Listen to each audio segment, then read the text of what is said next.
Say that again. That sounds like bullshit to me. You know, it's like, a message is like a fucking contract, isn't it?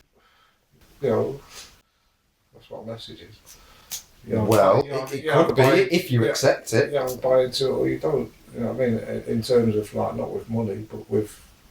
Well, is an idea a contract? Belief. If I give you an idea, is that a contract? Are you bound to it and it bound to you?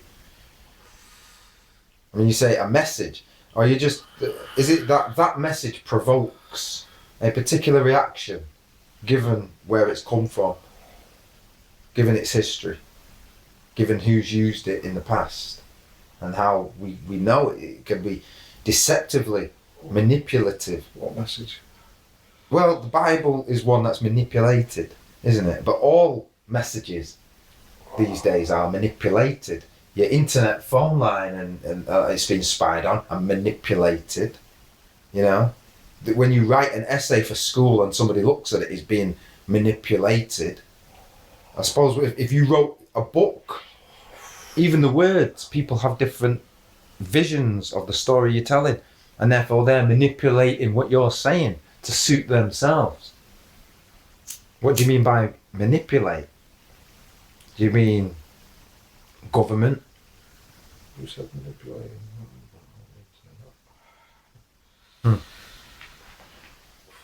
Maybe we go too far. Messages. That's what you were saying. The message to you is bullshit because... I don't know what the message is. Well, that's honest anyway. But not to put anyone down. Would anyone be qualified? I mean, my brother said this to me. He says, "You've not read the book I've read, so therefore you're not qualified to really speak on it, and you can only really listen to what I'm saying." And saying that yes, that from that point of view, that's true. But I can still tell you what I've heard so far about the subject you're talking. And that in no way is wrong. That just shows you where I'm up to. So he had his message in his book, written in those particular words. So the framing of the idea, the construct had been set. Now I'm saying this particular book, the Bible, and when that's presented, has an emotional effect with people. Either they agree with it or they disagree with it. And many of the reasons I suppose they might disagree is because things like Jesus being a man and being alive and doing those things they said he did, many people find it hard to believe. I say, whether it's hard to believe or not, such is the wonder from my point of view of those types of books. You don't have to believe he existed. I'll even happily say to you, yes, he's a fiction. Given the way that most people look at and interpret Jesus' life and say he was born the 25th of December, he's a fiction. You know, this system says Easter is when he died and rose, which doesn't make any sense if you read the actual scripture. But the message is more important than the messenger. That's what I am saying. What message? And the message being, it's a parable, isn't it? What is A story. Some of it, you could say it's literally history. If you want to say it's literally history, so be it. And if you read it, there'll be a start, middle and an end. There'll be some people and they met and encountered other people, and there was certain events happened and good and bad happened, and by the end of the tale you can possibly learn some wisdom. Or you could just say, you know what, that's all bullshit, I don't like reading, fuck the Bible, you know, what he's trying to say to me, that was ages ago, and so I know about that. What's the message? Well, the message to me is not just one message, but a series of... You sound like a politician. Sorry if I did. It's a series of coded messages. It's a series of examples. And along the way, you learn about yourself, you learn about mankind, you learn, I suppose, about wisdom, but not just from that. It's also your own life, your own experiences. The Bible alone doesn't teach us nothing. If the Bible was the only book ever written and you didn't know what everything meant, it'd be pointless. And that's why many people are blind, because they themselves have no purpose in their own life. They don't analyse their own life. So reading the Bible is like, goes over their head. It literally is a fairy tale to them. Humpty Dumpty sat on the wall. But when you realise mankind has lived a long time, and there's been things that we've done, and some of what is in the Bible is acknowledged as that's historical, that's fact, it happened. Look at Jerusalem. It's called Jerusalem. It exists. There's been a history of war. There's been a history of religion. We still got those things today. So I think I wish you'd make a point. it's safe to say it exists. You just go round and round in circles, but absolutely, you're not saying anything. You just sounds like The message. The message is more important than the messenger. There isn't a message, though. There is a message, but it takes a long time to decipher. You can't read the Bible in a single day and get the Bible. No way. Right? The advice I was given is read the Bible a chapter a day. Yeah. And not only did I read it a chapter a day, but I prayed for wisdom while I'm reading it. Before I even read it, I'd meditate. I'd put myself in a peaceful state of mind with no preconceptions about what I'm about to read, and I'd just read that chapter.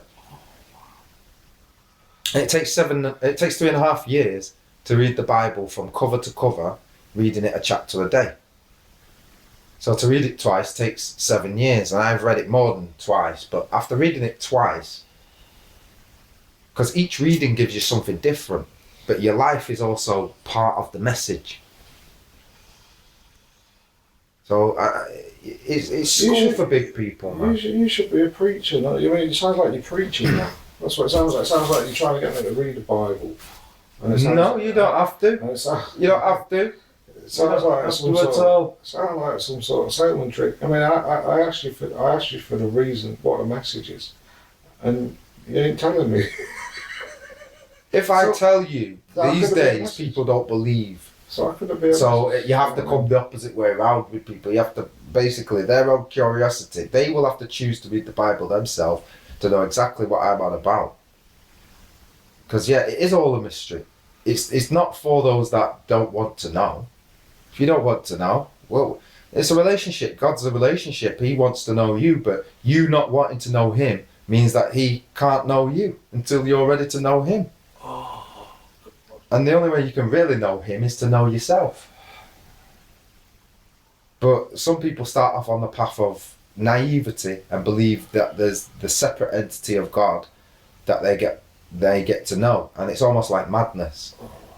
You know, some people, they're not real with it, you know. I know many people that are like that, and it's sad because you can see how they're easily deceived and manipulated. Those are the ones that, you know, end up in things like cults, like, you know, or you know, the real cult thinking. Do you remember that talk that Tony Blair had, right, about religion? And you know, this is Tony Blair's thing now. He's a part of that ministry group, right? He was the Prime Minister, don't forget. And what did he go into after that? He became like a preacher. You get me? And he makes his money from doing talks about, you know, ethics and morals and things like that. And he says in this talk, anyone who believes in the actual physical second coming of Jesus Christ is in a cult. Simple as that. That's how he put it. He himself has told you, right? If you believe that physical flesh man, Jesus Christ, is coming back, then you're in a cult. But if you believe in the power of his message, that's acceptable, because I also believe in that. And now it's hard to align yourself with a man like Tony Blair, isn't it? And saying, I might agree with Tony about that. About that. Then again, he might have come to deceive everybody. But I certainly know this, the message is more important than the messenger. If I get caught up on the messenger trying to have debates about whether he existed or not, I'll never prove that. But you know, so what, let he without sin cast the first stone is a great example. But what about the fact that, you know, nobody trusts the Bible because it's just well. Nobody trusts themselves. It's not the Bible. It's The Bible is like that English book there. Do you trust that to tell you what the meaning of a word is? It's something that someone wrote about some shit that happened before. And it's all hearsay. That's what I'm saying. It's all fucking hearsay. Is it? But then they call that heresy, isn't it? What about maths? Is maths? Again, you know, someone says the word heresy, and it's like, because you've never read it, you're scared off from reading it, and because it's uncool, they're scaring you off from reading it, and everything in their power, but they can't eliminate it. You know, such is the power of the Bible. It exists, and it's there to be read at any given time. However, only you can resist that. Only you can actually make that happen. So it's a choice. As everything we've begun to realise is about choice, duality then. Good and bad, yes and no, left and right, up and down.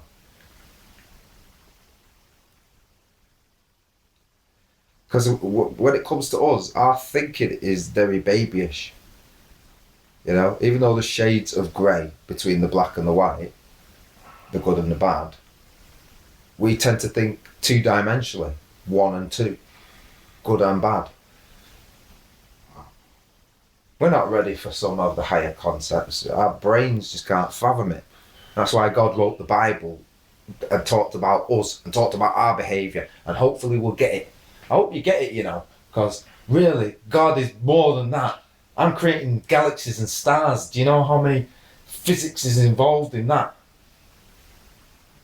I actually created your bodies. Do you know how much physics is involved in that? How much laws and principles have to happen simultaneously and all the time, and that is reliable. Reality, existence, this room, that's reliable. The cosmic law that enables this room to exist, it never for a fraction of a second ceases. And that is amazing. That's how enduring everything about God really is. And the Bible just simply observes from the puny human position that God created all of this. Of course a man wrote it. He's experiencing it. We later on gave it divine powers, because when you read it for yourself, you realise just how important this book is in teaching us things.